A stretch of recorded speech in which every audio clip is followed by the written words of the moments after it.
Welcome back, Crazy Deals and Steals family. A very highly requested YouTube journey video that might actually be a little bit shocking to you guys, but we're going to talk about how addiction landed me to where you guys see me right now, right here in front of this camera, talking to you guys about YouTube. So we're going to talk about that and some other little things along the way that help shape who I am today. So just a trigger warning, you guys, that this video may not be for everybody. So if we start to get into some things that are triggerish to you or that just make you feel uncomfortable, I totally understand if you don't want to finish the video. I totally get it. But I can't leave this information out because then I would feel like I was lying to you guys about how I ended up here with you guys today. If you guys are new here, welcome. My name is Stephanie. Make sure you guys hit that subscribe button and drop a comment down below so that I know you guys are here. Yes, I do see comments. Yes, I do pay attention to comments. And those of you guys that comment often on my videos, I see you. I recognize your name. I'm starting to know who you guys are. So keep that up. I appreciate that. And also I want to give a shout out to Llewellyn with Savvy Coupon Shopper for actually inspiring me to make this video. You guys know over here we give credit where credit is due. We don't copy off people and not give credit. We don't do that over here. I have a copycat on YouTube. It's very annoying. However, we're not going to get into that. That's another story for another day. Now that I think about it, is she going to copy off this video? That would be very interesting if she did.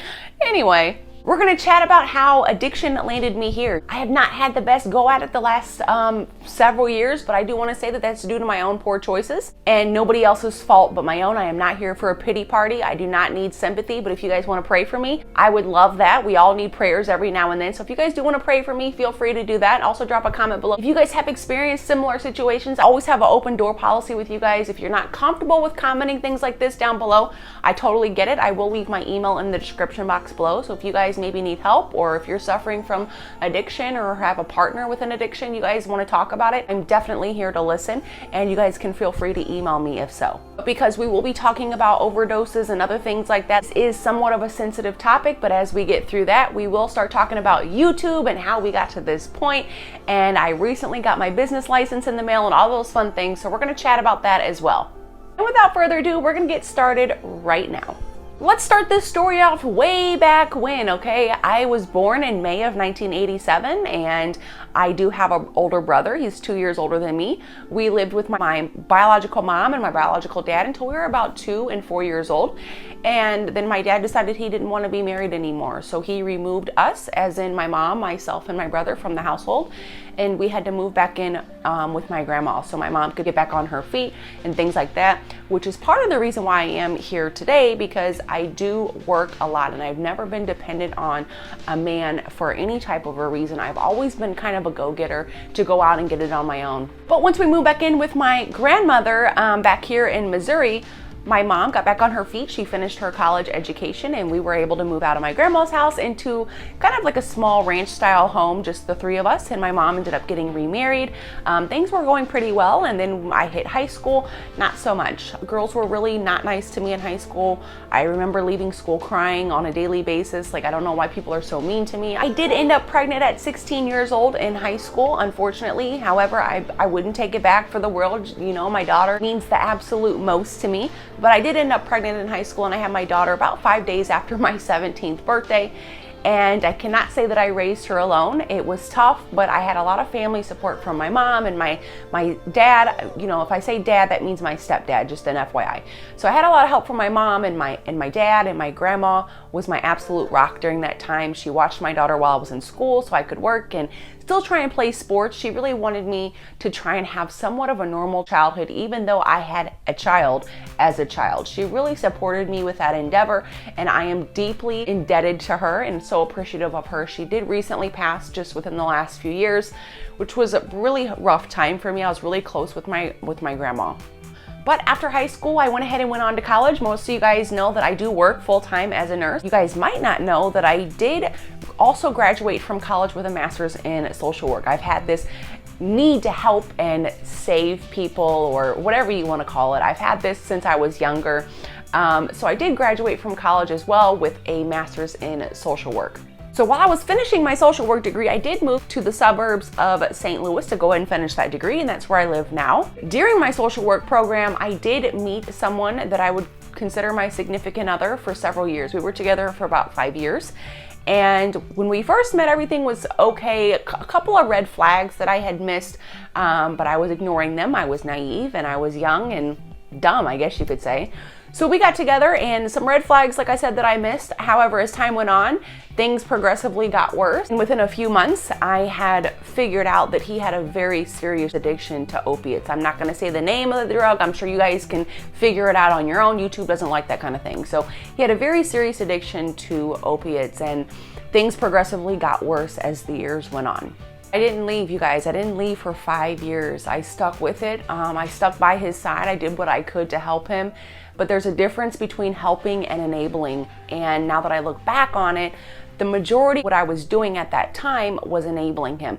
I didn't actually start helping him until I left the relationship. I had never dealt with an addict like in this capacity before. Of course, I know other addicts, but I'd never dealt with an addict in this kind of capacity before. So it was difficult for me to find that fine line between helping and enabling. And a lot of things were going on, and I felt guilty about a lot of stuff. He had been shot on 2 separate occasions during our relationship, and I thought that he was going to die at those points in time. And when he didn't die, I had this thought in my mind, well, God has him here for a reason, you know? He is here for a purpose. How many people get shot this many times and they are still alive? I also went through 2 drug overdoses in my presence. One of those occasions, I had picked him up and we were getting ready to head to the house, and all of a sudden he was asleep in the back seat and wouldn't wake up. So I actually drove him to his uncle's house, who assisted me with that situation. It's the first time anybody had overdosed in front of me.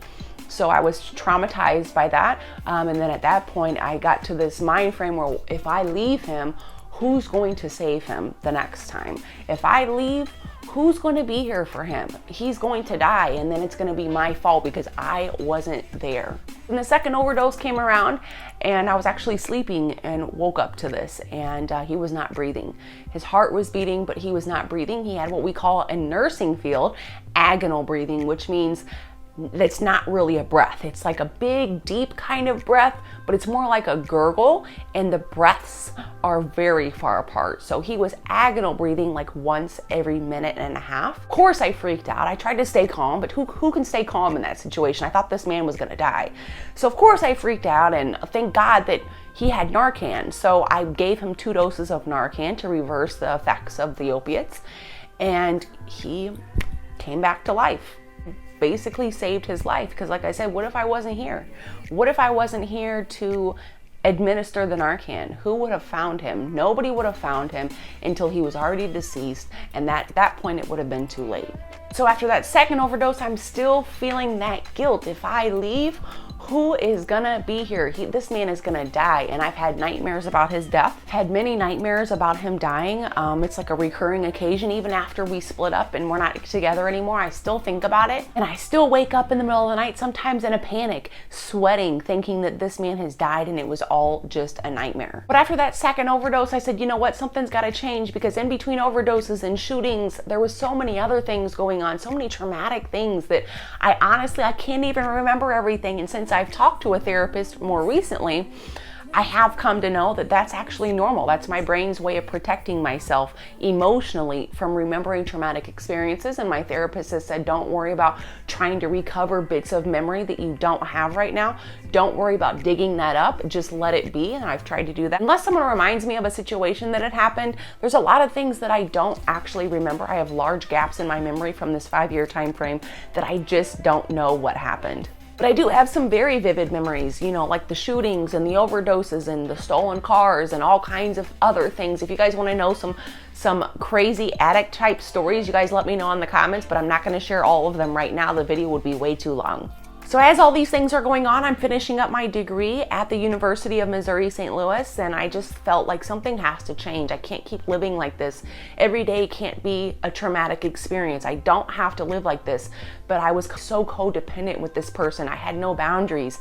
With addicts, you have to have boundaries. It's mandatory.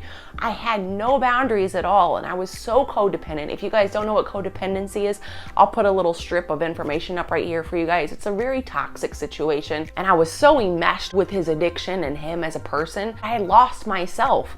All this time I had lost myself. And I'm basically enmeshed in with this man as if we are one person, and I am struggling just as much as he is because I have now taken him and his addiction and enmeshed it with myself. But I would like to state real quick that I was never a perfect girlfriend. I had made my own mistakes, and I can't place all the fault on him for the relationship being so awful and traumatic. I enabled him to be the way that he was, and I have to take accountability for that and correct that bad behavior within myself. So like I mentioned, I did end up with a therapist. Shout out to Miss Virginia. So I ended up with a therapist just to try and help me process this information and to try and help me figure out that I should not feel guilty by separating myself from this relationship. And she has been fantastic. So she really helped me realize, like, hey, Stephanie, yeah, you enabled him, but so what? Okay, so what, you enabled him. That doesn't mean that you can't leave a toxic relationship. So at that point in time, I started distancing myself from his situation. I stopped answering the phone. I stopped opening the door. I would leave the door locked at night so he couldn't get in. Even though he found other ways inside, through the windows, the kids would let him in, whatever the situation may be. That's another story for another day. I really tried hard to distance myself from his situation because us just being together was extremely toxic. It was toxic to me, and it was toxic to him and his well-being as well. Still to this day, if you see this, I always want the best for you, and I want you to be happy in whatever it is that you decide to do, because I know without your addiction, you are a totally different person. So I always want to support you, that you get well, that you stay well, and that you find happiness and that you find peace. So distancing myself from that relationship is something that I had to do for myself and for him as well. I do know that he had nowhere to stay at that point, and that was weighing on me heavily. And you guys know, if you watched my day in the life video that I posted a couple months ago, I do work in North St. Louis City. So I always had this feeling like when I go to work, I'm gonna see him standing on the corner of the road with a sign saying I need money or I need help or whatever. Thank God that that has not happened. But since I started distancing myself from that toxic relationship and that toxic situation, I had to find something else to occupy my time, because you guys remember, I was codependent with this person. I had no boundaries. My whole life and my whole world revolved around him and his addiction. I had no other sense of self. And since I had already been watching YouTube couponing videos here and there, and I'd already been a couponer on and off for 10 years, I'm like, you know what? I just had a thought in my mind, like, maybe I could do that. Maybe people would want to watch me. Maybe people would like my personality. Maybe people would get some kind of couponing knowledge from me. So at that point in time, I started doing all the research necessary to start YouTube. You guys, it is not just as simple as posting a YouTube video. That's not how it works. Because even if you have the best video in the world, if you don't have any subscribers and you have no following, who's gonna find your video? Nobody. So you have to do some keyword research information. You have to research SEO tags, and you've got to know YouTube analytics and when to post videos and what time to post videos and how long the videos should be. All of that plays a major part in whether somebody is successful on YouTube or not successful. So I had really dove into that information. Then I started watching YouTube videos on how to be a YouTuber, and I started Googling the information, and I was taking notes in a notebook, and I was remembering things, and I was writing things down. So in October of 2019, I'm like, you know what? Here we go. So I uploaded my very first YouTube video, October of 2019. It wasn't that great. Okay, you get better as you go along. And things were a little bit slow at first. I remember asking my daughter, like, hey, do you think we'll have 1,000 subscribers within a year? Because in order to get monetized and make money from YouTube, you have to have at least 1,000 subscribers and 1,000 watch hours. So even if you had 50 million subscribers, but nobody watches your videos, you cannot get monetized. So watch hours are very, very important when it comes to YouTube. So as time went on, we started getting more and more subscribers, and more people were commenting and saying, hey, I love your content. More people were coming and joining the Crazy Deals and Steals family. And within about a year, we made it to 25,000 subscribers. Super exciting. I never, ever would have expected this, but more than just that, this YouTube journey has been so healing for me. I've been able to focus my mind and my energy on something positive, because for so long, everything about my life was just so negative and toxic. But now I feel refreshed, I feel revived, I'm happy. I have something positive to look forward to. And about midway through our YouTube couponing journey, F Academy, aka Michelle, came along. She actually won one of our giveaways a long time ago, and we started chatting by email back and forth kind of at that point. And she had brought it to my attention, like, hey, you really need an Instagram. And I'm like, hey girl, I ain't got time for that. She offered at that point to help me with it, and she's been running the Crazy Deals and Steals Instagram for us, which by the way, we're almost at 12,000 followers. Yay to Michelle, she did that. I had nothing to do with that. She has done that all on her own. If you guys aren't following us on Instagram, now is the time, because she's posting deals and all kinds of stuff all day long, every single day that I'm not getting videos up for you guys. And this is the perfect time to do this video because just last night I got my business certificate in the mail. Yes, Crazy Deals and Steals is now an LLC and we are with good standing with the state of Missouri. Crazy Deals and Steals is an LLC and we did get business certificate stating we're in good standing just last night in the mail. So another super exciting milestone. I really think throughout all of this that this really is my purpose. Like I said, I work as a nurse and that's all fine and dandy, but YouTube and couponing is my purpose, and I hope to one day just be a YouTube and a couponer. That's what I hope to do at some point in time. Now is not the time for me. I can't live off my YouTube money, unfortunately. I would be living in my car. Actually, I wouldn't be living in my car. You guys know I got a new car. I wouldn't be able to afford it. I would be living in a tent in someone else's driveway. If you want to open that door up for me, let me know in the comments below. I'll bring all my dogs, all my stuff, and I might just move into a tent in your driveway. And then I'll be able to do YouTube full time and then happily ever after. No, but in all honesty, I hope to one point within the next few years get to where, yes, I can live off YouTube money and sponsorship money and things like that. And a little bit about sponsorship money. I know Llewellyn touched on this briefly in her video. I've not done many sponsorships. I have gotten lots and lots and lots of emails regarding sponsorships, but I don't want my YouTube channel to be one big advertisement. I don't want it to be like one big clustered advertisement. That's not what you guys are here for. So I've kindly declined taking those sponsorships up, but if the right sponsorship came at the right time, I would be all for it. Yes, YouTubers, a lot of their money does come from sponsorships. Some of the larger creators, you notice in the little corner it says paid ad promotion or something like that, that you know their video is sponsored by some company or another, and that company will pay the YouTuber to talk about their product as a form of bringing in revenue to their specific company or product. Now, how much money do I make on YouTube? It's not a lot, you guys, I promise you. So my very first YouTube check was for $500. Seems like a great amount, right? Like, ooh, an extra 500 bucks.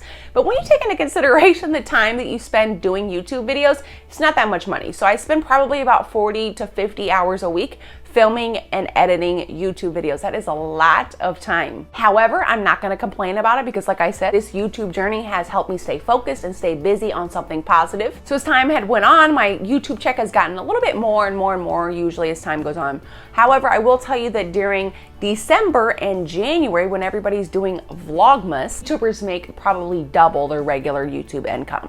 Advertisers pay a lot more during the December and January months because it's the holiday season. So like I said, when you see people during the month of December doing Vlogmas, that's why. So my January YouTube payment, we get paid once a month. So when I get paid in January, that's from my YouTube money from December. When I get paid in February, that's gonna be my YouTube money from January. So YouTubers get paid once a month, and my January payment from my December YouTube money was about $1,700. So that's a pretty good chunk of change. Now my next YouTube payment, it's not gonna be that much because it's not the holiday season anymore. It's probably gonna be maybe, I'm guessing like $1,000, maybe if that. So, you know, like I said, not enough money to live off of, unfortunately. But if you guys want to know how much money your favorite YouTubers are making, you can actually go to socialblade.com and put the YouTube channel name in there, and you can get a good guesstimate on how much your favorite YouTubers are bringing home every single month.